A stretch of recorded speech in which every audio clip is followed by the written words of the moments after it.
Hi everyone, Michelle here from the Creative Cove. Thank you for joining me today on my channel. If you're new, welcome. And if you're returning, welcome back. I had a couple of requests while I was on vacation last week. One of them was owls. So I thought I would do a quickie sketch with you all on how to capture the form of an owl. Some of you might find this a little bit more tricky because there is some very specific details to capture in order to achieve the look of an owl, obviously. So there are many different kinds of owls. Around here anyways in Ontario. I have, they're very rare, don't see them very often, but they are quite beautiful when you do see them. So we have the great gray owl that occasionally comes down to visit us in the winter. We have lots of barn owls. I've never seen a short-eared owl. And we have a beautiful snow owl that's actually nesting not far from where I live, and you can see him in the winter time and when he hunts, and it is amazing to watch. They're the most agile, fantastic creatures ever. Sometimes when I draw them, though, I find I don't know if it's their eyes or what, but they kind of give me the heebie-jeebies sometimes. I know that's a funny thing to say, but you'll find as you do your sketching, there's things that you love to draw and there's things that you kind of shy away from. And owls for me, as much as I love drawing birds, owls for me is one of the ones I avoid drawing. But I did have a request, so let's draw some. So as you can see, I've done some sketching and playing with pencil crayons and things like that, just to loosen myself up and try and capture the form myself. So I thought we would do this little barn owl. I think he's really kind of interesting looking. He has these piercing black eyes and a very, very flat face. And I think he's kind of got a little charming look to him that would be really cute in a journal. So I've got my usual coffee dye paper, and I have an HB pencil and a 3B pencil. I usually use a mechanical pencil, as you know on my previous videos, but it's broken and I haven't replaced it yet. So I'm going to use these Staedtlers. I believe they're a German make. They are, made in Germany. They are one of my favorite go-to pencils. So you can buy a pack with a variety of hard leads with like from F and H all the way down to a 10B or a 9B, depending on the package. And the Bs are soft and the H's and F's, the F's get hard. So anyways, these are the two I have with me today. And so we're going to do a little barn owl, and I thought we'd try it on some vellum today, just for something a little different. So I coffee dyed this vellum, and I love the sound it makes in a journal. It's a very crunchy, and I think it's just another little textural element you can add. Ooh, it's very crunchy, to a journal. So let's just fold it in half as if it were a journal page, and let's sketch. So let's start with his eyes here. So what I like to do, I think I'm just going to draw the head right here, kind of poking out the page. So what I like to do is draw a little triangle. So I'm going to start with a triangle, and the triangle will really determine the size of the bird you're going to draw. So they have a very, very pointy beak. Let me see if I can pull you in closer because I know this vellum might be a little bit hard to see on. So you want to keep them nice and light. This is my HB, so I'm going to sketch lightly with my HB. So at the bottom of the triangle, I'm going to give him his beak, which is a very sharp, pointed triangle. And then I'm going to curve out around this line. And that's the front of his nose, I guess. And then I'm going to curve away like that. And inside those curves are his jet black eyes. So I want to do 2 circles. And these are sketches, so if we find his eyes are too far apart or too close together, we can adjust that as we go. And that's why these sketches are nice and an easy way to learn. So I feel like his eyes are actually too far apart already. So I'm just going to erase that, sorry. I'm going to make this V just a little bit more narrow than original.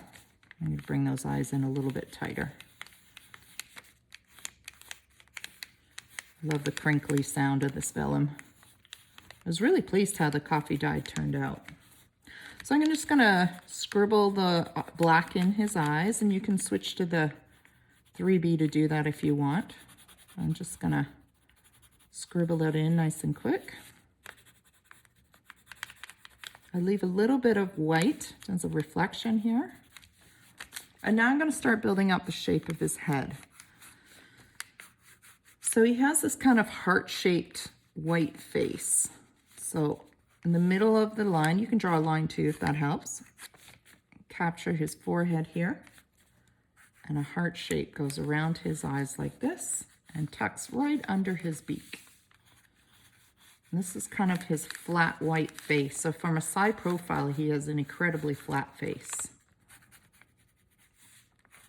So you can see the heart shape here.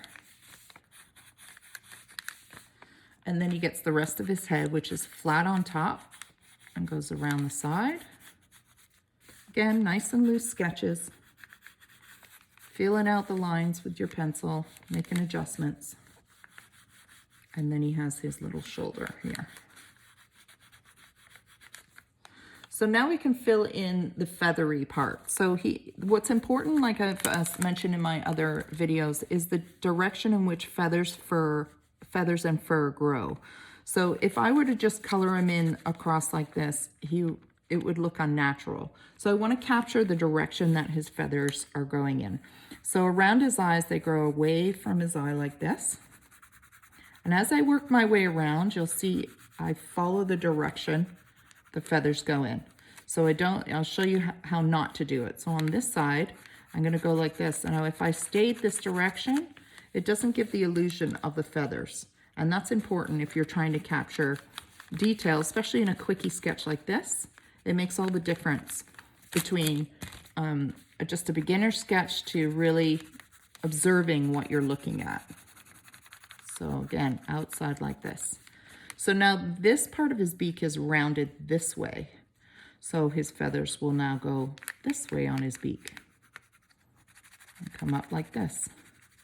And they kind of cross here. So there'd be a little bit of a ruffle where the feathers are butting up against each other like this, creating a little bit of shadow.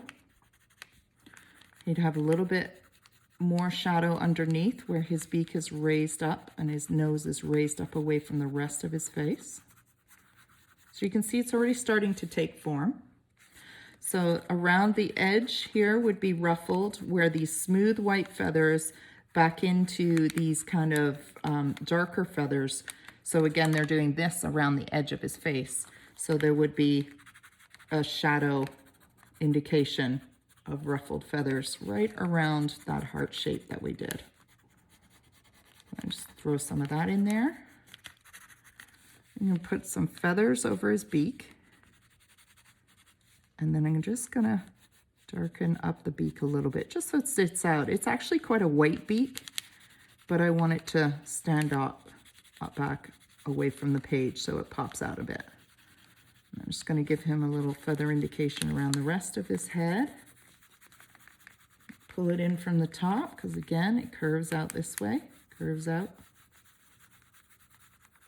curves out. So you see that feather indication can be captured really quick. Just a quick implication of the feather direction. So again, I'd strongly recommend you have a reference with you if you wanted to draw him a few times, just so you can see that feather up close. So now I'm just kind of giving him a very quick, darker feather on his body and his shoulders, just to indicate that he has feathers back there as well. They're different colors, different texture, different sizes, just by covering these little scribbles. And that's it. Like, that's how fast he comes together. Again, nice and quick. You want to capture him before he flies away. He has little spots on the belly and on his chest. So you can put implications of little feather variants. His wing. And there you go, your little head poking out. And how fun is that to put in a journal? Just fold it up like that. So there's a little barn owl. So nice and loose and easy to capture. You can intensify the black a little more on this paper by using a softer pencil, by switching to that 3B or whatever you have. Really pop those dark eyes. So that's that guy. So I thought I would show you the horned owl. He's also really unique looking with his little feathery ears. So again, I like to fold my page in half. And we're going to use this side. So I think we'll try a different angle. So instead of just head on, we're going to do a side profile, or a subtle side profile of this great horned owl. So I'm just going to move my reference here so I can see it a bit better. So for him, we're going to do the same thing. We're going to do a triangle. Sorry, I'm going to switch back to my HB so it's not quite as messy. And this one we'll have to make adjustments as we play with his eyes and where they sit. So he's got this swooped kind of forehead, and underneath that sits his beak. So we're going to do the V here with a curve, and then we're going to just do a very sharp beak. And we'll play with his beak a little bit more later.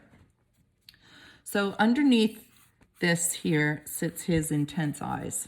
So we're going to give him a big circle. Big, nice. It's almost a circle. So if we were to continue it, it would be a circle, but his eyebrow cuts that off. So if you want to draw your circle to help you gauge the other eye, go for it. And now we're going to go across here. And we're going to, I like to give myself a line just to make sure I stay as straight as I can. So because we're on the side angle, we're only going to see a part of this eye. So it's going to come down from behind the eyebrow like that. So you can, again, draw a line here to make sure you get the eyes level. So if his head was tilted, the lines will drop down like this. So you can adjust those lines however angled pitch his head is. So they're a great little tool to draw lines straight across. And proportion-wise, you'll get as you draw. It's just, again, just practice. So he has his black eye in here, and he's going to have a big, like he spotted some prey. His eyes are nice and dilated, and he sees some poor little innocent bunny or something hopping in the distance, and he's thinking dinner time.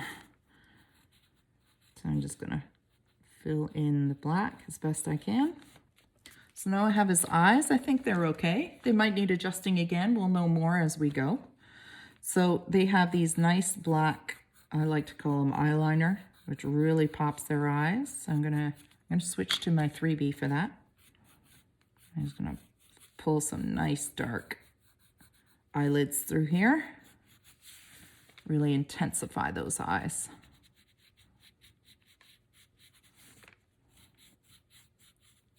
There we go. And then he's got these signature feathers. So they come up and out. So up and away from his eye.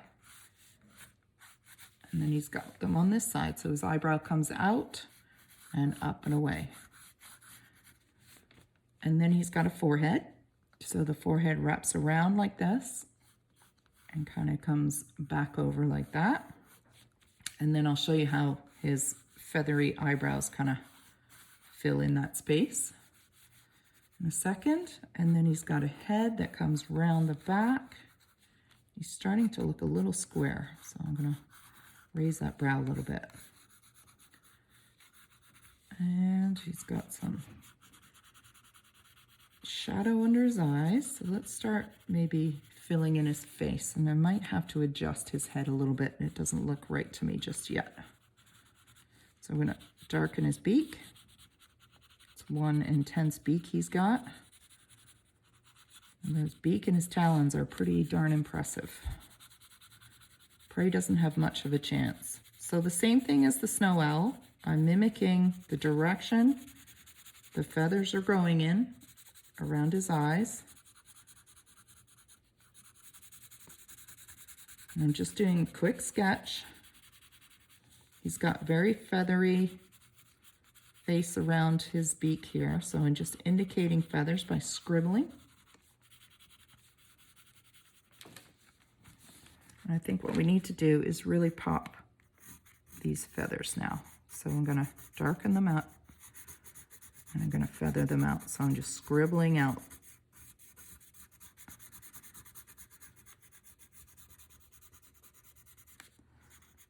And I'm going to pull this line back in. I think that's what we're missing.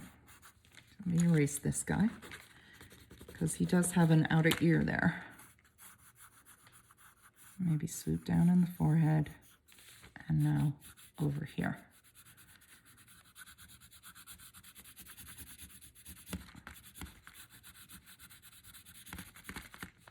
Okay, so I think that's better. Still feel like we need to maybe soften in the eye here.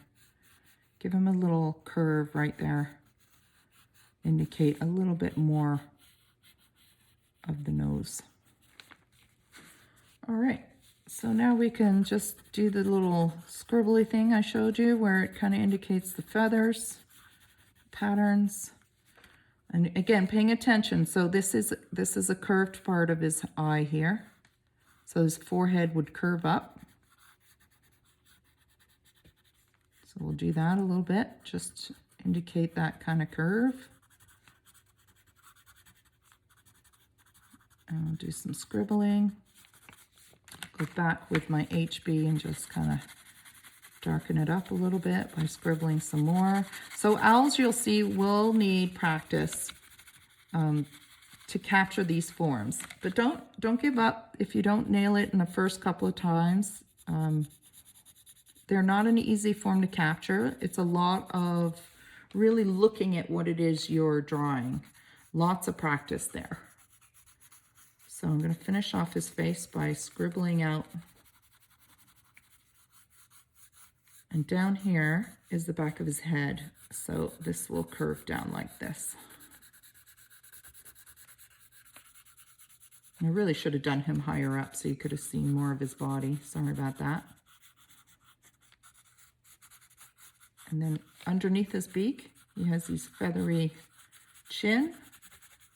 And it kind of splays out to the side. And underneath that is his body. We'll darken that a bit. And you can always lighten something up. So I feel like his feathers around his beak got a little too dark. So they're nice and white.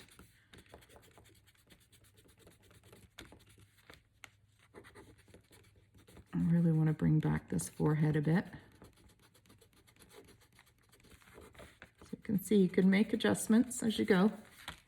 So I've kind of soften that up. And then he's got some white feathers in here. And then his eye socket, which is the edge of his head because he's on an angle. That's all we're going to see of that. And then his neck.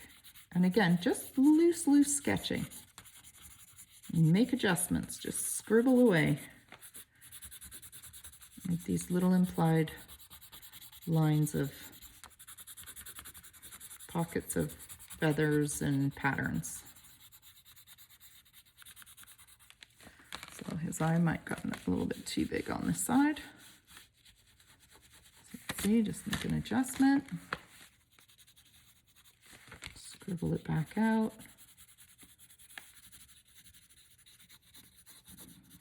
Pencils need sharpening again. There he is. You can do all kinds of different owls depending where you live, what kind of owls you have.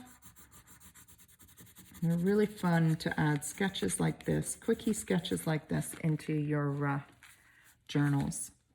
So I would like to just darken around here in his eye a little bit, just to indicate a little shading casted from his forehead. Soften that up. Go to my 3B and really darken these eyes. Intense eyes.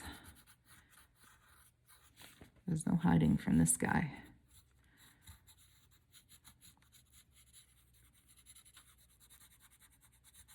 There we go. And I color in his beak, but I do like to leave a little bit more white than that as a reflection on his beak. So I'm just going to erase some of that. And there you go, another little quick owl sketch. I hope that you liked it. And like I said, just keep practicing over and over again. You're going to learn something new every time you do. Again, it's capturing the form in a very, very loose way. And you can try all kinds of different owls and all kinds of different ones, and which ones, you know, you'd like to draw the most. And maybe you'll find once you can master an owl, then really you can draw lots of different kinds of birds, because when you're drawing away, you can capture the details in which you put them in, the direction in which they go, and then once you've got those observation skills is really what it is, and the confidence, you can really draw anything. So I hope you liked today's tutorial. Again, if you have any ideas of what you want to see me draw, please drop a comment in the comment area under the video, and subscribe and like my channel. It really helps, and I hope you enjoyed today. Have a great day, guys. Bye.